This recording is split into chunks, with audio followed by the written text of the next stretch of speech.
Balance sheet ಇದು trial balance ಎಷ್ಟಿದೆ?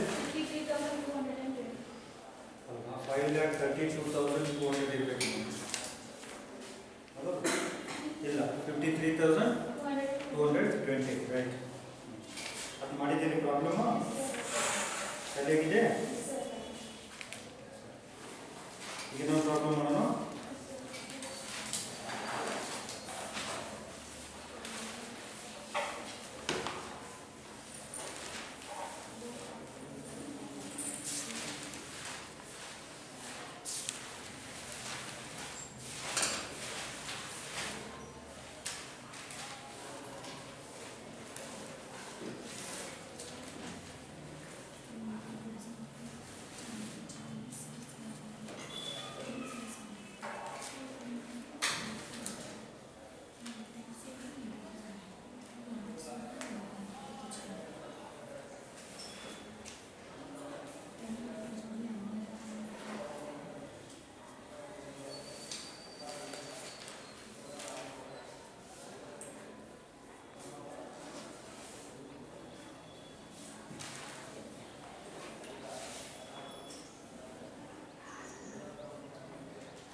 From the following trial balance,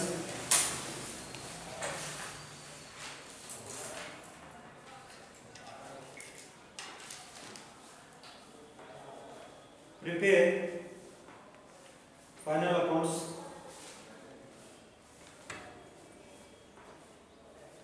as on 31/12/2019. 31/12/2019. State trial balance ಅನ್ನು 3 column ಮಾಡೋದು. Particular, debit ಮತ್ತು credit.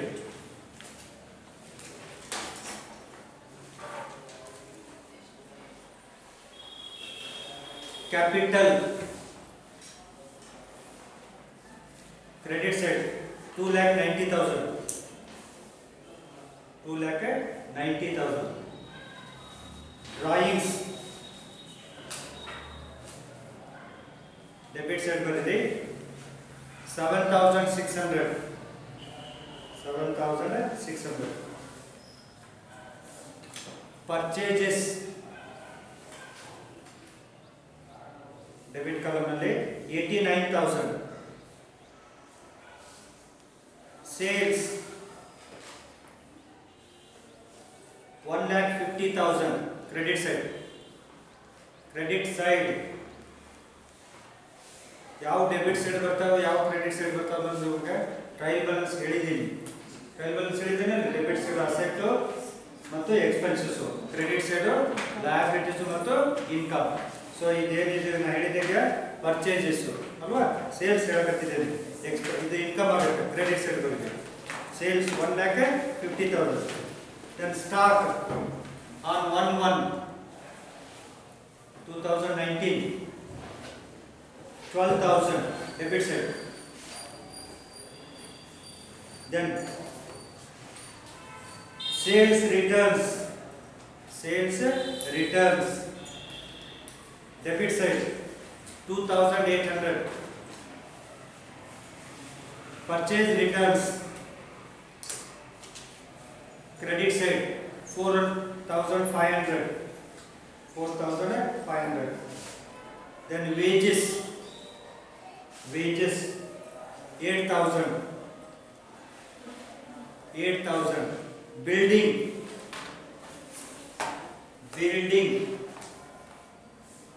1 lakh. Machinery 1 lakh.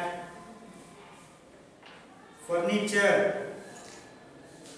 20,000. Then carriage inwards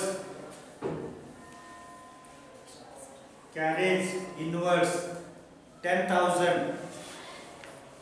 Freight 10,000. General expenses 2000 advertisement 2000 debit side.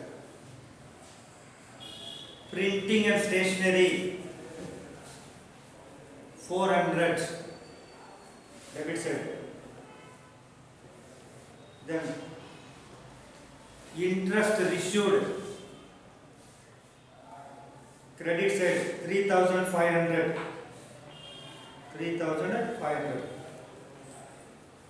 then tax and insurance 1300 debtors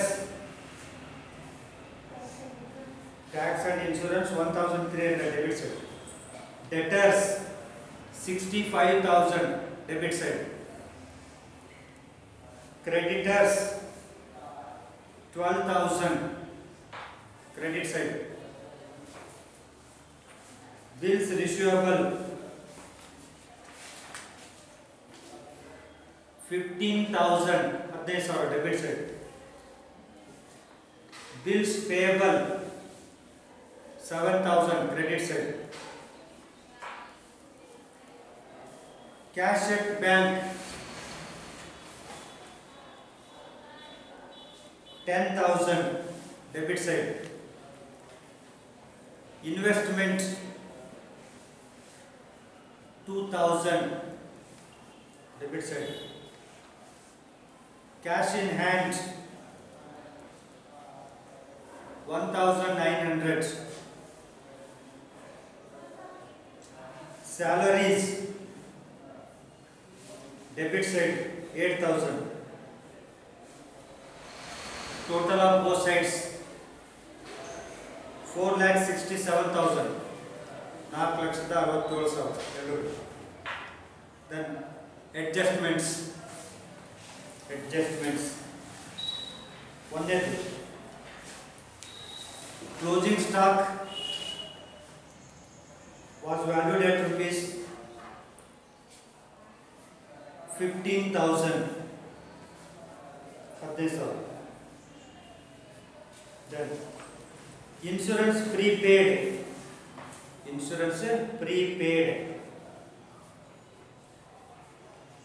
rupees 400 salaries outstanding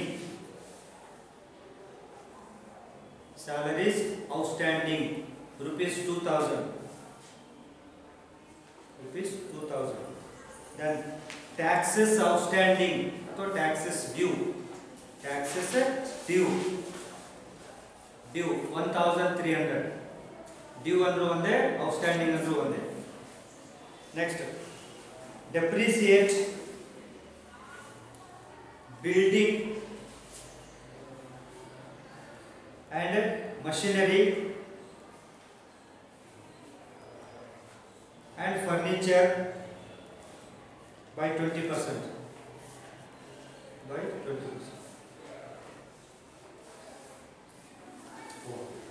ಇದು problem.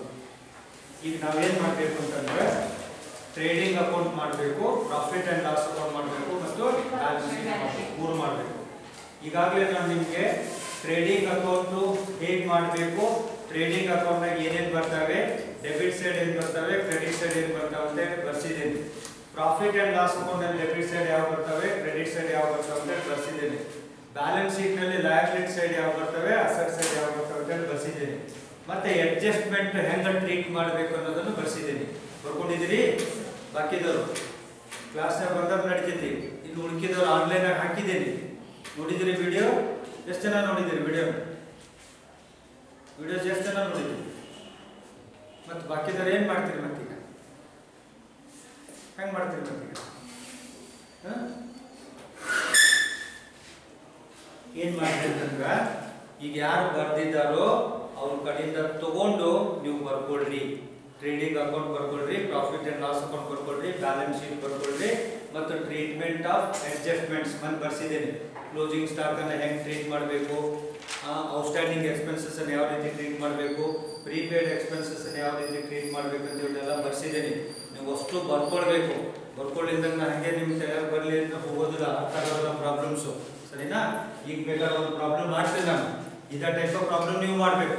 ಆದರೆ ಯಾವ್ಯಾವ ಎಲ್ಲಿ ಬರ್ತಾವೆ ಅಂತ ನೋಡ್ಕೊಳ್ಬೇಕು. ಈಗ ಉದಾಹರಣೆಗೆ ನೋಡ್ರಿ, ಇಲ್ಲಿದೆ ನಿಮ್ಮ ಪ್ರಾಬ್ಲಮ್ ಇದೆ ಅಲ್ರಿ, ಫಸ್ಟ್ ಐಟಮ್ ಏನಿದೆ ಹೇಳ್ರಿ, ಕ್ಯಾಪಿಟಲ್ ಐತಲ್ರಿ.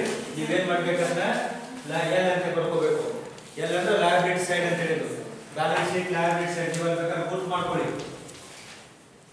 ಬ್ಯಾಲೆನ್ಸ್ ಶೀಟ್ ಲಯಬಿಲಿಟಿ ಸೈಡ್ ಮಾಡಬೇಕು, ಬರೀಬೇಕಂತ ಪ್ರಾಬ್ಲಮ್ನಾಗ ಬರ್ಕೊಳ್ಳಿ, ಅಲ್ಲೇ ಗುರ್ತು ಮಾಡ್ಕೊಳ್ಳಿ. ಹಂಗೆ ಜಸ್ಟ್ ಅದ್ರ ಮುಂದೆ ಕ್ಯಾಪಿಟಲ್ ಅಂತ ಬರ್ಕೊಂಡಿರಿ. ಎಲ್ಲೋ ಎಷ್ಟಿದೆ ಕ್ಯಾಪಿಟಲ್? 90,000 ಐತಲ್ಲ. ಅದನ್ನ ಎಲ್ಲಿ ತೋರಿಸ್ಬೇಕು ಹೇಳ್ರಿ ಕ್ಯಾಪಿಟಲ್ ಅನ್ನ? ಬ್ಯಾಲೆನ್ಸ್ ಶೀಟ್ ಯಾವ ಕಡೆ? ಎರಡು ಕಡೆ ಇರ್ತಾವ ನೋಡ್ರಿ. ಟ್ರೇಡಿಂಗ್ ಅಕೌಂಟ್ ಎರಡು ಕಡೆ, ಕ್ರೆಡಿಟ್ ಡೆಬಿಟ್.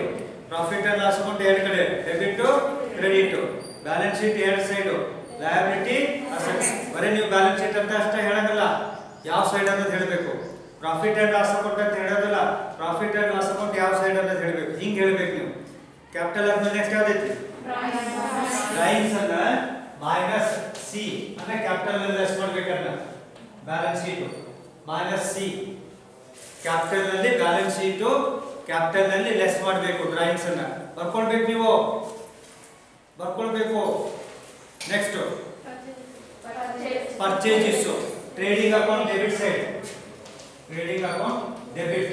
ಹಿಂಗೆ TR DR, trading account debit side ಬರ್ತೈತೆ. ಅದು ಮತ್ತೆ sales, trading account credit side, trading account credit side. ಮತ್ತೆ stock, trading account debit side, trading account debit side.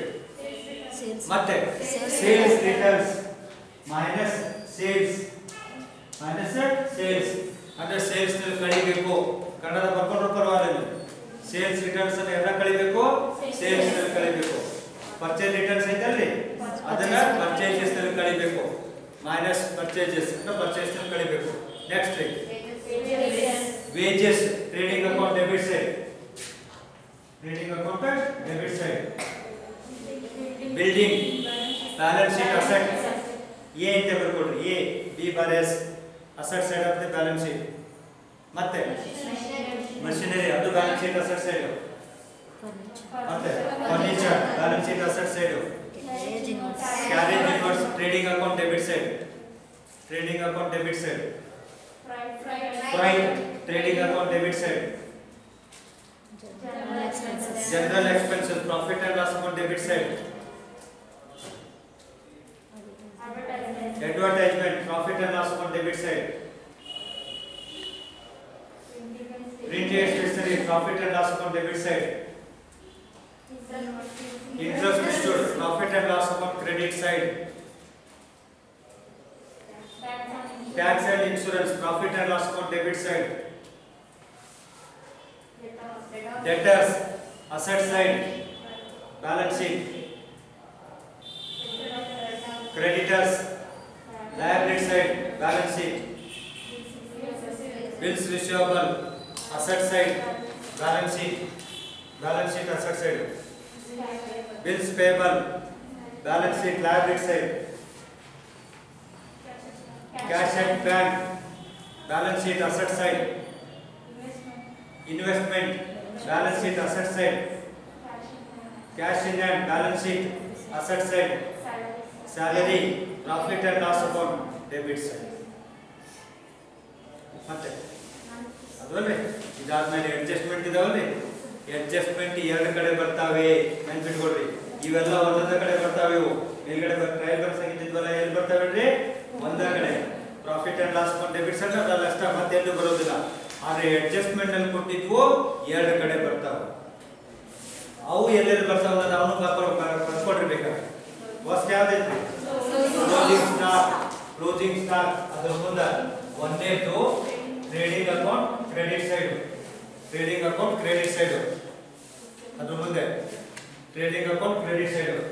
ಎರಡನೇದು balance sheet asset side, balance sheet a asset side.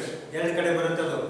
Closing stock, trading account credit side, balance sheet asset side. ಮತ್ತೆ ಯಾವ್ದೈತ್ರಿ? Insurance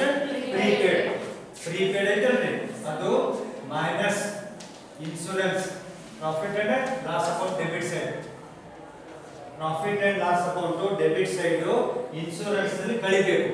Kannada ಬರ್ಕೊಂಡ್ರೆ ಬರೋಲ್ಲ. Profit and loss account debit side insurance ನಲ್ಲಿ ಕಳಿಬೇಕು, prepaid. ಹೌದಾ? ಮತ್ತೆ ಅದು ಎಲ್ಲಿ ಬರ್ತದೆ ಎರಡನೇದು ಅಂತಂದ್ರೆ balance sheet asset side.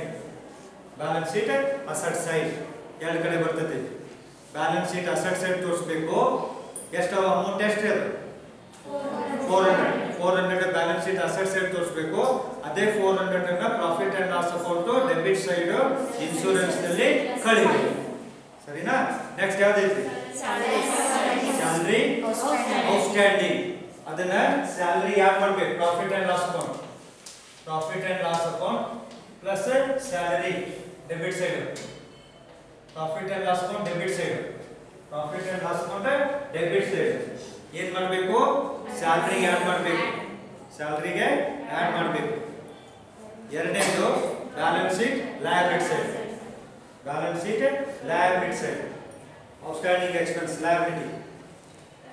Next taxes due ಐತಲ್ರಿ, ಡ್ಯೂ ಅಂದ್ರೂ ಒಂದೇ, ಔಟ್ಸ್ಟ್ಯಾಂಡಿಂಗ್ ಅಂದ್ರೂ ಒಂದೇ. ಸ್ಯಾಲರಿ ಹೆಂಗ್ ಮಾಡಿದ್ರೆ ಹಂಗೆ ಮಾಡಬೇಕು. ಟ್ಯಾಕ್ಸಸ್ ಡ್ಯೂ ಇದ್ದಿದ್ದನ್ನ ಎದಕ್ಕೆ ಆಡ್ ಮಾಡ್ಬೇಕು ಹೇಳ್ರಿ? ಟ್ಯಾಕ್ಸಸ್ ಗೆ ಆಡ್ ಮಾಡಬೇಕು. Profit and loss account debit side taxes ಗೆ ಆಡ್ ಮಾಡಬೇಕು. ಮತ್ತೇನ್ ಮಾಡ್ಬೇಕು ಹೇಳ್ರಿ? ಔಟ್ಸ್ಟ್ಯಾಂಡಿಂಗ್ ಎಲ್ಲಿ ತೋರಿಸ್ತದೆ? ಲಯಬಿಲಿಟಿ. ಸ್ಯಾಲರಿ ಮಾಡಿದ್ರೆ ಔಟ್ಸ್ಟ್ಯಾಂಡಿಂಗ್ ಸ್ಯಾಲರಿ, ಹಂಗೆ ಔಟ್ಸ್ಟ್ಯಾಂಡಿಂಗ್ ಟ್ಯಾಕ್ಸಸ್ ಅನ್ನ ಮಾಡಬೇಕು. ಟ್ಯಾಕ್ಸಸ್ ಡ್ಯೂ ಅಂದ್ರೆ ಒಂದೇ, ಟ್ಯಾಕ್ಸಸ್ ಔಟ್ಸ್ಟ್ಯಾಂಡಿಂಗ್ ಅಂದ್ರೆ ಒಂದೇ.